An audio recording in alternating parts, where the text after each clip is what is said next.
A race that allows cars to have almost no limits, the tracks to have no barriers, and the spectators to flood into the track. Today, we will talk about Group B, the racing class that imploded on itself thanks to greed, pride, and no limits. This is the triumph and death of Group B.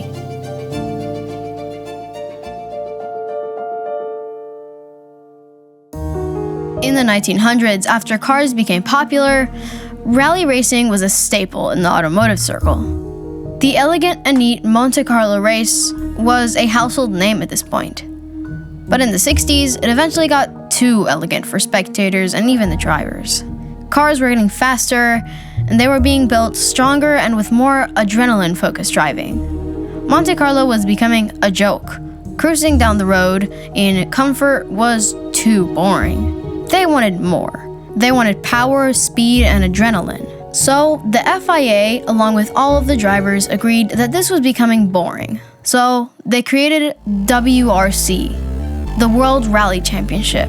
This was epic. This is what everyone dreamed of.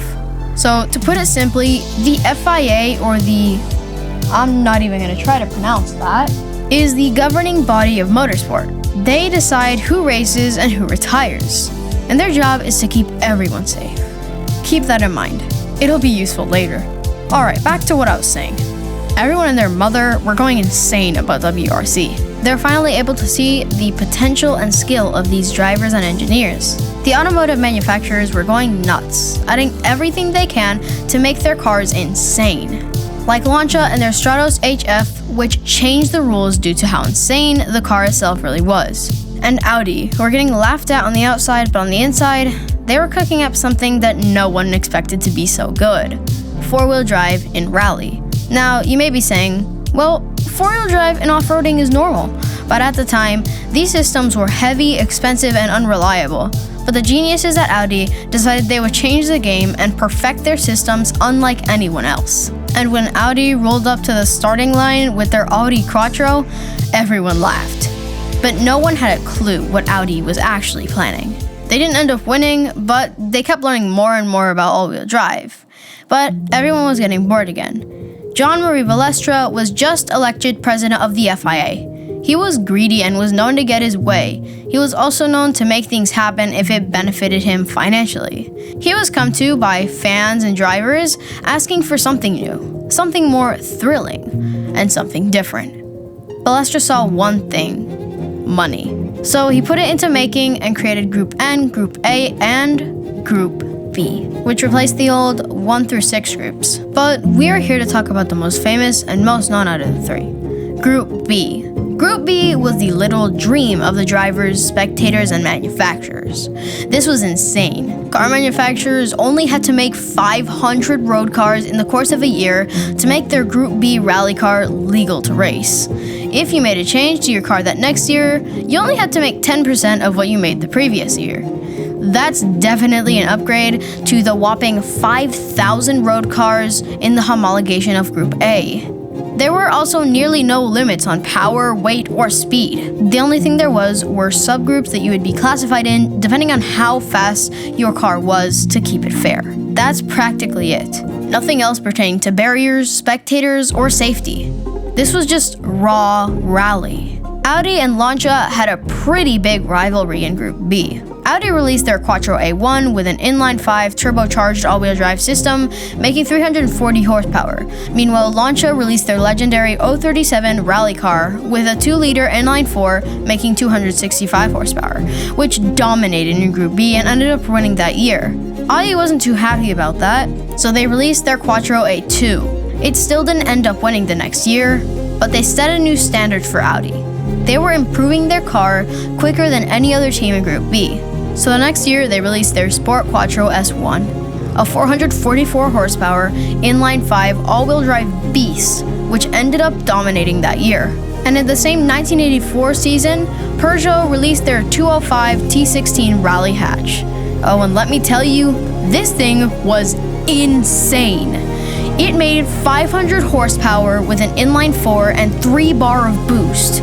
They went on to take the gold in the next few seasons. Group B was amazing. Everyone was excited.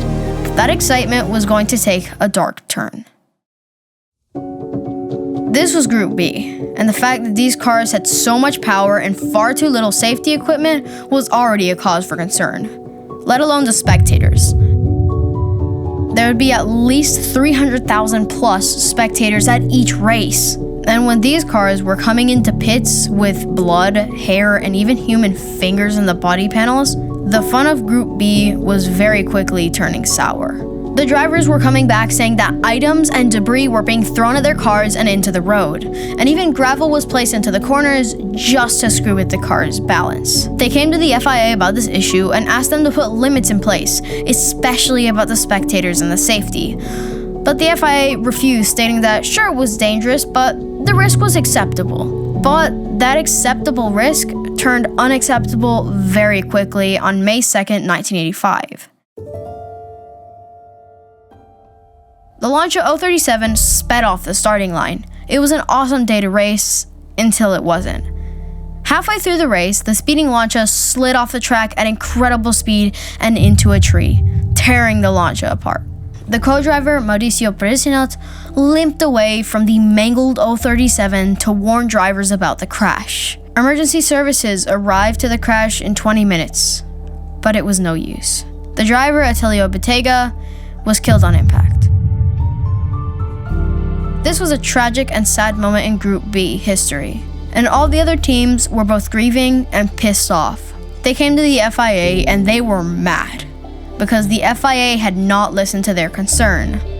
They told the FIA to fix this, but still the FIA cared more about money and stated that the fault of a crash was on Bettega because he was going quote-unquote too fast. So this wasn't their problem. And the racing went on. The drivers felt betrayed, but they had to race. But later that same 1985 season, Ari Vatanen and his car slid at around 120 miles per hour, and the car flipped many times before coming to a stop. The car's seat broke, and Ari was thrown around inside of the car, resulting in many internal injuries, including breaking his legs, ribs, and even puncturing a lung. Ari lived to tell the tale, but he never raced in Group B again.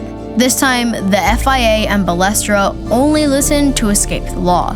So they banned aluminum roll cages and they put in place the minimum amount of rules to aerodynamics, but that was all.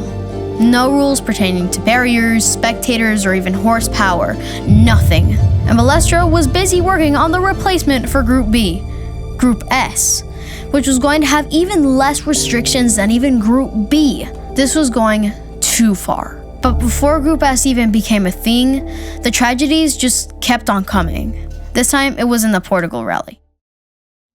Portugal is infamous for their extreme love for motorsport, so a Group B race in Portugal was something no one was going to miss.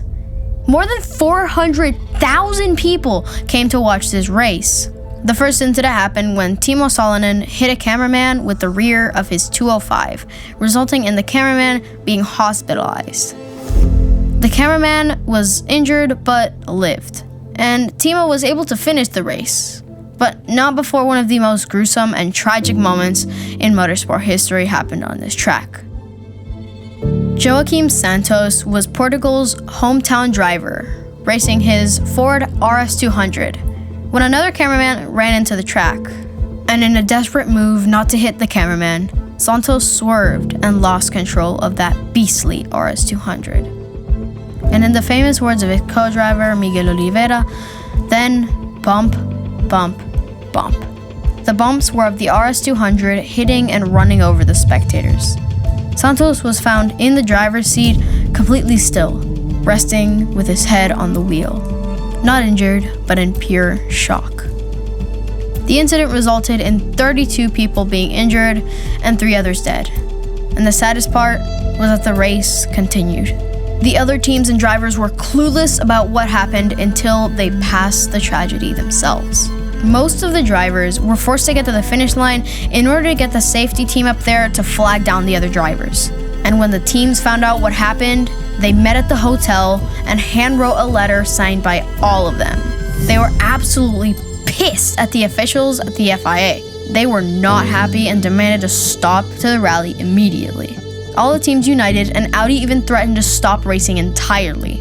But when the letter got in the hands of Balestra and the officials, they refused to the teams again and told them that the FIA was in charge, not the teams. And Balestra had the audacity to say that he was going to punish whoever did not race. So the race went on that entire weekend with the drivers and teams as slaves at this point. Group B went on, but 2 months later, the last incident would happen at the Tour de Corsa rally in France, when Henri Tournevin and his Lancia Delta S4 were winning every stage of the race. But while he was racing, he would tell officials and press how horrible it was to race out there. But on only the second day, the Lancia, along with Henry, slid off a sharp turn into a ravine. The car landed on its roof with the fuel tank ruptured, and the car exploded shortly after impact. Henry and his co-driver, Sergio Cresto, were killed. And most of the other cars got to the finish line before anybody even knew about the Lancia. Most of the drivers said that they saw a black tower of smoke overlooking one of the corners, so they summoned a rescue mission to see what was going on. But after they put out the fire, there was nothing to be done. The drivers were long gone. This was the final nail in the coffin for Group B. And this time, Balestra and the officials got hit hard, and they had no other choice but to ban Group B. They conducted an investigation stating that the driver's reaction times compared to the car's speed was too slow. But this was just so the FIA didn't get blamed for what they'd done. They could have put in place better safety, barriers, limits on spectators, and they could have just agreed with the drivers and not been so greedy. Today, Rally is what Group B could have been. Still thrilling, but even safer with limits on spectators, barriers, and limitations on cars that still allow cars to be insane, but still be safe enough to drive. Watching Group B footage today is insane. It was probably one of the best moments in motorsport history, allowing us to see the full potential of drivers and allowing us to learn from the mistakes of the FIA. I have been Pikes Be Gone. Thank you for watching and have a good one.